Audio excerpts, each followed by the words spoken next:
close to the trophy and not winning was disheartening. How you dealt with that emotion?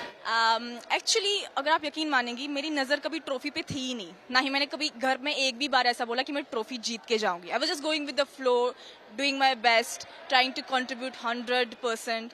और बाहर आके जो मुझे पता चल रहा है कि इतना प्यार मुझे मिल रहा है, तो मुझे ट्रॉफी का कोई गम ही नहीं है, क्योंकि मुझे लगता है ट्रॉफी जिसको जीतनी है जीती, तो मैंने तो दिल जीता है बाहर.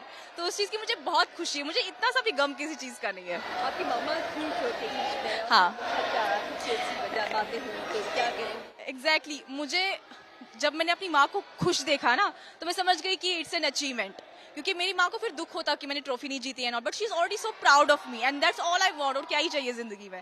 सो मुझे वहाँ पे समझ में आ गया कि बाहर बहुत ही अच्छी चीजें चल रही है, जो भी चल रहा है, एवरीथिंग, मुझे बहुत प्यार मिल रहा है, रिस्पेक्ट मिल रही है, जो भी मिल रहा है. तो मेरे दिमाग में ये चला गया कि ट्रॉफी नहीं मिली तो क्या हुआ, यहाँ तक तो पहुंचे हैं, ये भी तो एक जर्नी है, तय तो ये भी की थी. और किस तरह से बताएंगे पूरा सफर आपका कैसा रहा? मेरा सफ़र तो जग जाहिर था. जब मेरी जर्नी दिखाई गई तब मुझे पता चला कि पहले दिन हुआ क्या था असल में, क्योंकि तब तक मुझे पता नहीं था कि पहले दिन हुआ क्या था जिसकी वजह से मुझे इविक्ट किया सबने. तो मैं समझ गई कि मेरी पर्सनैलिटी सबसे बहुत अलग है, जो कि पूरी जर्नी में आपको दिखी भी होगी. बट हाँ, एक पूरा रोलर कोस्टर था. शायद पहले दिन इविक्ट होके एक हफ्ते के बाद जब मैं आई वापस, बहुत गुस्सा था मेरे अंदर, रेज था. बिकॉज आपने देखा मैंने सीक्रेट रूम में एक भी बात नहीं की थी. I was not expressing anything because to understand that feeling कि आप एक ऐसी जगह से आए हो, आपको नहीं पता आपके लोग आपको सपोर्ट करेंगे या नहीं करेंगे. आप बिग बॉस में आए हो, बहुत बड़ी बात है, और पहले दिन आपको इविक्ट कर दे, आप किस मुंह से वापस जाओगे. तो वो चीज़ मेरे अंदर बहुत टाइम तक थी. इनफैक्ट घर में आने के बाद भी बहुत टाइम, तो मुझे कोई इंसान वहाँ पसंद नहीं आया था. I was so full of rage because of course आप किसी को पहले दिन बाहर निकालो, that's nothing to be proud of और नथिंग जो करना चाहिए. बट आई अंडरस्टैंड गेम था.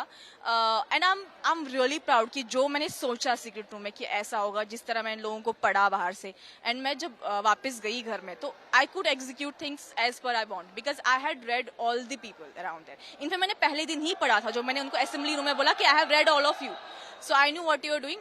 और मैंने निकलते वक्त तानिया को बोला था कि अगर मैं गलती से भी इस घर में वापस आ गई तो मैं सबकी बैंड बजा दूंगी. बहुत कम लोग हमें कश्मीर से दिखते हैं जो रिप्रेजेंट करते हैं. इतना प्राउड फील करके आपने वहाँ के लोगों को रिप्रेजेंट भी किया है. So if you remember family week में दीपक चहर आए थे, मालती के भाई, तो उन्होंने कहा कि वो कोई टूर्नामेंट चल रहा था कश्मीर में, एंड पीपल वर लाइक कि आप किसको सपोर्ट कर रहे थे, and he said Malti. And Kashmir के लोगों ने कहा था कि नहीं, हम मालती को सपोर्ट नहीं करते बिकॉज वो हमारी फरहाना से लड़ती है. तो हमारी फरहाना बोलना ही सो ओवरवेलमिंग कि मुझे अपने लोग हमारी फरहाना करके बुलाते हैं. एंड वहाँ मुझे लगा कि बस अब तो मैं जीत गया, मुझे नहीं चाहिए ट्रॉफी, ठीक है. आई वॉज हैप्पी उसके बाद because I was so proud कि मेरे लोग, बिकॉज ऐसा है ना, जहाँ से मैं आ रही हूँ, जिस जगह से मैं आ रही हूँ, वहाँ पे ऐसा थोड़ा बिग बॉस में आना, ये सब चीज़ें बहुत ही एक्सट्रीम चीज़ें मानी जाती है. तो मैंने ये वहमो गुमान मैं नहीं सोचा था कि मुझे लोग सपोर्ट करेंगे. बट जो ही मुझे पता चल रहा है कि लोग मुझे अपना बुला रहे हैं, तब मुझे लगा था कि ठीक है, अब आगे जो भी होगा देखा जाएगा. अभी तो I am very happy, I am satisfied कि मैंने लोगों के दिलों में अपना घर बना लिया. आपको लगता है इसके बाद आपको फिल्म के लिए काफी ज़्यादा पैसा मिलेगा कि अब now you have reached the people so much, so I think आना तो चाहिए. I am not sure but आना तो चाहिए, क्योंकि मैंने बहुत ही एफर्ट्स दिए हैं एक्टिंग में, बहुत ही आउट ऑफ द बॉक्स गई हूँ to pursue my acting career.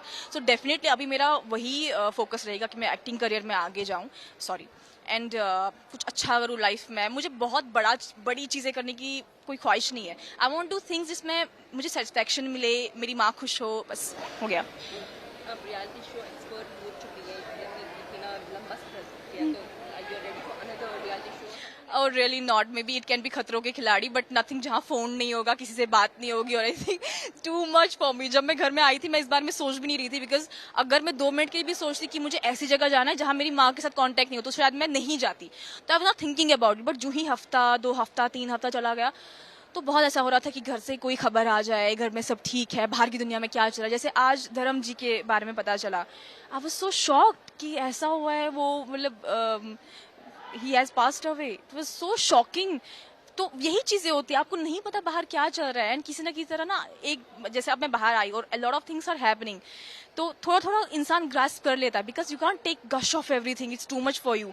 क्योंकि जब आप लोग आए थे, इनफैक्ट आपसे पहले फैंस आए थे, तो तब भी थोड़ा ऐसा हो रहा था, बहुत सारे लोग देख के थोड़ा सा क्लॉस्ट्रोफोबिया टाइप हो रहा था। तो आई वाज कंसर्न अबाउट कि जब मैं यहाँ से बाहर जाऊंगी, how I have to feel, how I have to do things. तो थोड़ा सा मैं उस चीज़ को लेके कि धीरे धीरे करना है सब, ताकि खुद ही मेरा माइंड इफेक्ट ना हो।